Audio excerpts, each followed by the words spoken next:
Bismillahirrahmanirrahim. Assalamualaikum warahmatullahi wabarakatuh. Perkenalkan, nama saya Muhammad Farid Jaya dari kelompok 2 mata kuliah SSBD, dan ada rekan-rekan saya Noval, terus Memiliki, dan satu lagi Adian Ihsan berhalangan hadir karena satu dan lain hal. Langsung saja untuk mempersingkat waktu, kita langsung memaparkan materinya. Next. Pertama, kita akan memaparkan mengenai transformasi ritual keagamaan dalam era digital. Era digital telah membawa perubahan besar pada berbagai aspek kehidupan, termasuk praktek keagamaan. Ritual keagamaan yang selama ini dijalankan secara tradisional kini dipengaruhi oleh perkembangan teknologi informasi dan komunikasi. Nah, di era digital ini ritual keagamaan ini makin beragam, dari agama juga makin berkembang. Next. Dampak teknologi terhadap praktik ritual keagamaan ini ada 4 dampak ya. Yang pertama ada kemudahan akses. Teknologi memudahkan akses terhadap informasi keagamaan seperti ceramah, terus kitab suci, dan panduan ritual. Nah, yang pertama itu ceramah, itu kita bisa lihat di beberapa platform kayak YouTube, Facebook, ataupun di platform lainnya seperti Instagram. Semua ceramah itu sudah beredar luas lah, bisa dilihat oleh siapapun, mau itu anak kecil atau dewasa pun semua bisa mengakses. Lalu untuk kitab suci ini banyak juga aplikasi-aplikasi kitab suci yang dapat di-download oleh semua orang agar mereka bisa membaca di manapun dan kapanpun. Lalu yang kedua ada komunitas virtual. Platform digital memungkinkan terbentuknya komunitas keagamaan online yang mempermudah interaksi dan pertukaran pengetahuan. Nah, di sini juga memanfaatkan beberapa platform seperti kayak Zoom, itu bisa digunakan untuk tadi ceramah, terus aplikasi mengaji bisa untuk mengaji kapanpun dan dimanapun, dan tentunya membentuk komunitas keagamaan kayak kalau di WhatsApp bikin grup remaja masjid.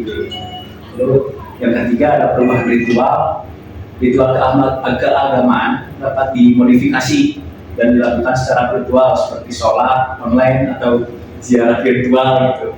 Seperti yang kita ketahui ya, banyak yang viral juga sholat gitu diperlihatkan di Zoom, sholat duha bersama gitu di Zoom, apalagi pas pada waktu pandemi COVID-19 tuh.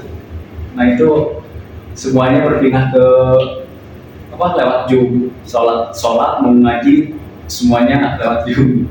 Nah, lalu yang terakhir dampaknya ada konten keagamaan ini, konten keagamaan yang beragam tersedia di berbagai platform digital seperti video, audio, dan teks. Next. Lalu dibawakan oleh Kang Noval. Baik, selanjutnya yaitu adalah tentang mempertahankan tradisi dalam dunia digital. Akses informasi keagamaan yang mudah diakses melalui internet dapat menimbulkan kesalahpahaman atau penyimpangan ajaran. Kedua itu interaksi virtual. Interaksi virtual dapat mengurangi intensitas interaksi langsung dalam komunitas keagamaan dan melemahkan ikatan sosial. Sebenarnya itu perubahan ritual. Modifikasi ritual keagamaan secara virtual dapat memunculkan pertanyaan tentang keabsahan dan makna ritual. Next. Sebenarnya itu peran media sosial dalam mempopulerkan ritual keagamaan. Yang lainnya itu penyebaran informasi. Media sosial menjadi platform efektif untuk menyebarkan informasi tentang ritual keagamaan. sepertinya waktu sholat atau jadwal keagamaan. Yang kedua itu mempromosikan ritual keagamaan dapat dipromosikan melalui konten multimedia di media sosial seperti video dan foto. Selanjutnya yaitu diskusi dan interaksi. Media sosial kemungkinan diskusi dan interaksi terkait ritual keagamaan, mempermudah pemahaman dan sharing pengalaman. Thanks. Oke, selanjutnya akan dipaparkan oleh rekan saya di Google. Mungkin di poin selanjutnya ada pergeseran makna dan nilai dalam ritual keagamaan digital.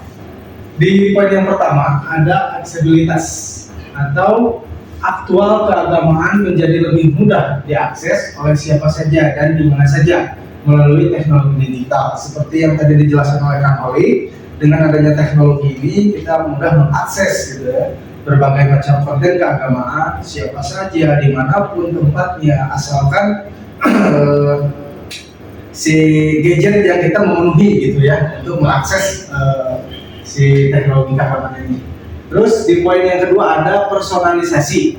Personalisasi ini adalah pengalaman ritual dalam personalisasi sesuai kebutuhan dan preferensi individu seperti pilihan bacaan atau doa. Yang ini mungkin kalau personalisasi ini disesuaikan dengan kebutuhannya. Mungkin kalau lagi galau, lagi tidur sini sama pacarnya, saya mau searching tentang sholawat atau apa gitu biar nantinya lebih adem lah gitu.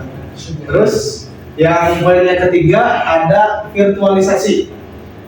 Pengalaman ritual dalam dapat dilakukan secara virtual seperti sholat online dan ziarah online. Ziarah virtual ya seperti tadi Kang Malik jelaskan pula gitu ya, dengan adanya teknologi kita bisa sholat secara online lah, istilahnya sholat berjamaah gitu, tapi tidak secara bertatap muka melalui aplikasi Zoom dan sebagainya. Terus di poin yang selanjutnya ada hibridisasi. Ritual keagamaan dapat mengalami hibridisasi dengan budaya populer seperti pemenuhan lagu populer dan kegiatan keagamaan. Yang ini mungkin bisa diadopsi dengan sholawat-sholawat lah ya, mungkin kalau yang sekarang gitu. Jadi dia memanfaatkan lagu-lagu yang lagi tren tapi si teksnya diganti gitu. Nah, atau dengan lagu-lagu yang lebih islami gitu. Terus yang selanjutnya ada komersialisasi. Di sini ada ritual keagamaan dapat dikomersialisasikan melalui penjualan produk atau jasa keagamaan online. Ya, ini mungkin bisa dimanfaatkan untuk menambah penghasilan lah ya gitu ya. Jadi si aplikasi-aplikasi tentang agama ini bisa saja untuk kita dibuat bukan ladang usaha lah, ya bisa buat usaha juga gitu, bisa dikomersilkan gitu lah. Oke, next. Terus di poin selanjutnya ada inovasi ritual keagamaan atau menyesuaikan dengan tuntunan zaman. Nah, kalau ini mungkin di sini ada 4 kategori. Kategori pertama yaitu aplikasi keagamaan, aplikasi mobile yang menyediakan fitur-fitur keagamaan seperti panduan sholat, Al-Quran, digital, dan jadwal kegiatan. Nah, ini memang sudah terdapat di gadget-gadget kita ya. Jadi di handphone kita itu sudah bisa di-download aplikasi-aplikasi yang dapat membantu tentang keagamaan, contohnya bimbingan sholat dan Al-Quran. Terus di poin yang kedua ada virtual reality atau VR. Teknologi VR dapat digunakan untuk menciptakan pengalaman ritual yang imersif seperti simulasi ziarah ke tanah suci. Oh iya, kalau ini mungkin supaya kita mengalami realita ya. Betul gitu ya. Jadi kita seakan-akan kita sedang melakukan ibadah umroh atau haji, tapi dengan virtual gitu. Walaupun kita di rumah, tapi kita tetap bisa merasakan gitu ya. Ada di depan Ka'bah gitu. Tidak mungkin digunakan untuk simulasi ya. Betul. Pelatihan. Terus yang ketiga ada argumen reality. Teknologi AR ini dapat meningkatkan pengalaman ritual dengan menampilkan informasi tambahan seperti teks dan gambar pada objek ritual. Mungkin ini bisa berkaitan ya, yang pertama dan yang kedua. Ini bisa menjelaskan yang tadi secara gambarnya, mungkin yang ini ada penjelasan teksnya gitu. Terus yang terakhir ada platform digital. Platform digital yang menyediakan konten keagamaan interaktif seperti forum diskusi, streaming, video dan pembelajaran online. Ini bisa di YouTube, terus di Zoom juga bisa. Jadi walaupun kita ada di rumah, tapi tetap kita masih bisa belajar agama gitu ya. Mungkin next. Silakan. Nah, untuk berikutnya ada implikasi etis dan spiritual dari ritual keagamaan digital. Yang pertama, etika penggunaan, pertimbangan privasi dan keamanan data pribadi dalam penggunaan platform digital keagamaan ini. Nah, kita juga harus tahu juga ketika menggunakan digital, apalagi untuk keagamaan, kita harus mampu untuk menjaga keamanan data pribadi kita. Gitu. Jangan sembarangan untuk menyebarluaskan data pribadi, takutnya disalahgunakan. Lalu yang kedua, autentitas ritual, menjaga keabsahan dan makna ritual dalam konteks spiritual agar tidak kehilangan nilai spiritual. Nah, di pembahasan kedua ini mungkin untuk menjaga keabsahan, menjaga nilai-nilai dari ibadah itu sendiri harus tetap terjaga, tidak ditambah-tambahkan, tidak dikurang-kurangkan, gitu. Harus sesuai dengan ajaran-ajaran yang telah berlaku lah. Lalu yang ketiga, dampak psikologis, pengaruh penggunaan teknologi terhadap kondisi mental dan spiritual seperti kecanduan dan ketergantungan. Nah, digital ini juga dapat membuat penggunanya kecanduan gitu. Contohnya seperti bermain games atau yang lainnya, itu dapat menimbulkan kecanduan sehingga menghiraukan hal-hal lain yang lebih bermanfaat. Lalu yang kelima, kesadaran spiritual, mendorong pemahaman dan penghayatan spiritual yang lebih mendalam agar tidak hanya fokus pada aspek teknis ritual. Next. Nah, lalu adapun peran pemimpin agama dalam menghadapi transformasi digital ini, yang ada 4. Yang pertama adalah literasi digital, meningkatkan literasi digital para pemuka agama agar dapat memahami dan memanfaatkan teknologi dengan bijak. Nah, para pemuka agama di sini harus mampu istilahnya jangan gaptek, jangan gagap teknologi. Dia harus mampu memanfaatkan teknologi untuk menyebarluaskan kebaikan-kebaikan dari agama itu, manfaat dari agama itu sendiri. Jadi tidak secara manual lah. Kayak dakwah itu bisa menyebarluas ke seluruh dunia. Lalu yang kedua, konten berkualitas, membuat konten keagamaan yang berkualitas dan edukatif untuk platform digital agar informasi yang disebarluaskan akurat dan bermanfaat. Lalu yang ketiga ada etika digital, membimbing umat tentang etika penggunaan teknologi dalam konteks keagamaan agar tidak terjerumus dalam hal-hal yang negatif.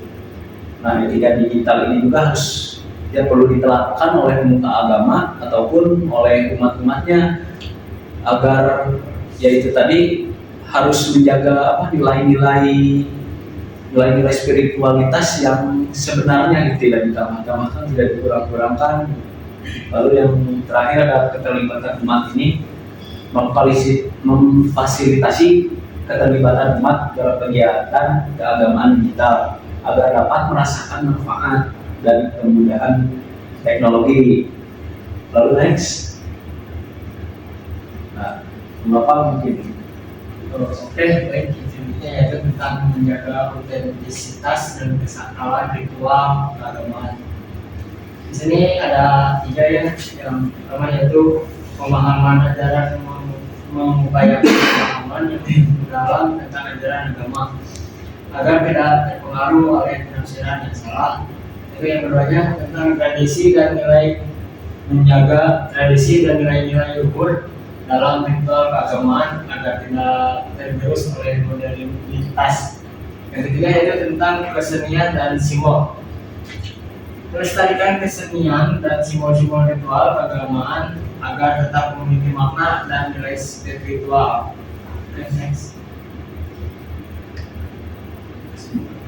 Baik, itu yang terakhir adalah kesimpulannya. Untuk kesimpulannya yaitu menyeimbangkan tradisi dan modernitas dalam ritual keagamaan. Transformasi ritual keagamaan dalam era digital menghadirkan tentang tantangan dan peluang.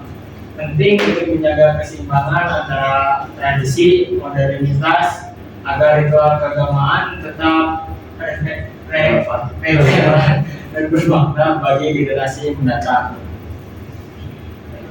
Mungkin dari kelompok kami sekian, mohon maaf kurang lebihnya mohon maaf. Sekian dari kami. Assalamualaikum warahmatullahi wabarakatuh. Waalaikumsalam.